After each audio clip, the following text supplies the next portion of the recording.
Seeing how Total War is one of my favorite historical strategy series, I was going into Empire Total War with pretty high expectations. Creative Assembly's series has always had a flavor for great historical battles and absorbing campaigns, and Empire Total War is no different. There are a few rough spots in the game, but overall Total War is an amazing success. In case you're not familiar with these games, Total War is a fusion of Civilization-style overworld empire management and large-scale real-time battles. So one moment you're setting up and governing local policy, and another moment you're leading the charge as the battlefield commander. Empire takes the series to the battlegrounds of the 18th century. As you've undoubtedly seen already, the presentation is fantastic.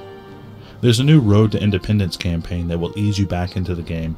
It has more limited, scripted objectives so you can get a handle on the basic concepts.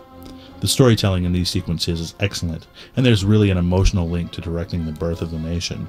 Tonight, we fight for freedom. The Grand Campaign is much wider in scope, and in it you'll get a chance to lead one of the main European powers of the 18th century.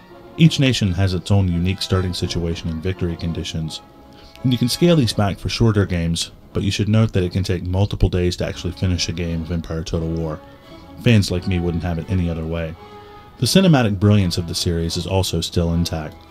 Little details such as the soldier animations are spot on, and everything has a very realistic feel to it.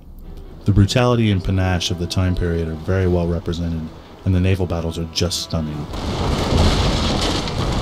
But it's probably the gameplay changes that you want to know most about.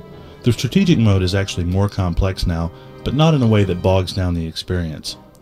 Each territory has a single regional capital, which can be upgraded with barracks or what have you.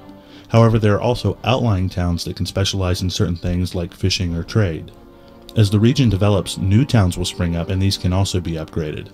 To further complicate things, these towns and territories can be attacked, which will then affect your overall economy and production. Thankfully, a lot of this new management stuff is very streamlined. It's easy to recognize when something can be improved, and you can scroll through all your territories and upgrade them at once. Likewise, things like trade, tax management, and diplomacy have also been simplified. The AI handles the management of trade after you make a trading agreement, taxes are controlled by a single slider, and all diplomacy is controlled through a single interface. No more pesky merchants or diplomats to deal with in this one. There are some issues with diplomacy though. Nations tend to hate you when you're doing well, and it becomes pretty hard to make friends as you progress in the game.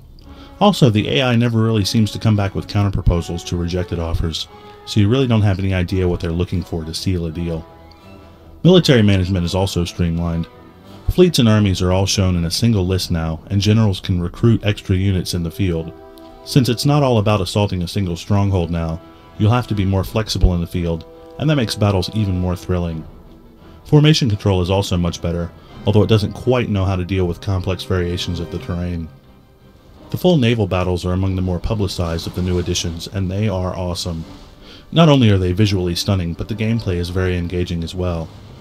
You have to take things such as wind and position very seriously, and the outcome of these naval battles will greatly affect the progress of your campaign. Unfortunately, the formations and pathfinding of the ships aren't all that reliable, and the system can sometimes break down completely. Empire Total War isn't just a refinement of the series. Lots of additions and a new setting make this a great entry. It has become even more strategic without sacrificing playability, and it's simply gorgeous to behold. I'm definitely going to be playing this one for a long time. In fact, that's where I'm going to go right now. For the full written review, head over to IGN.com.